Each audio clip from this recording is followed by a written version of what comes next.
खुलुमबाय लोगोफोर, दिनै आं नोंथांमोननो दिन्थिगोन मोनसे रां खामायनाय एप्स। बे एप्सजों जोङो गोबां गोरलैनो रां खामायनो हायो। मात्र 15 सेकेन्डनि भिडिअ होनांगोन। नोंथांनि भिडिअआ मोजां जायोब्ला लाइक, शेयार, कमेन्ट बारा मोनोब्ला नोंथाङा मोजाङै रां मोनगोन।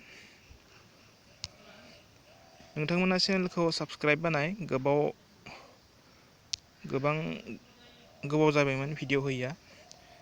दानिया जों प्ले स्ट'राव थांनानै जोङो बेयाव सार्च खालामनांगोन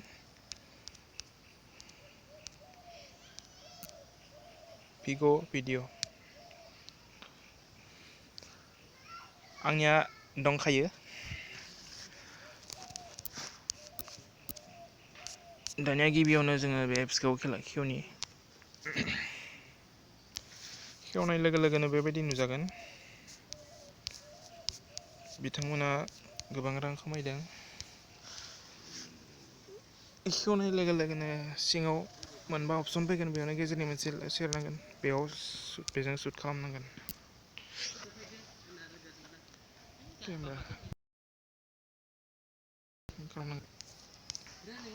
नोंथांमोना इउस खालामना नाय, जोबोद मोजां।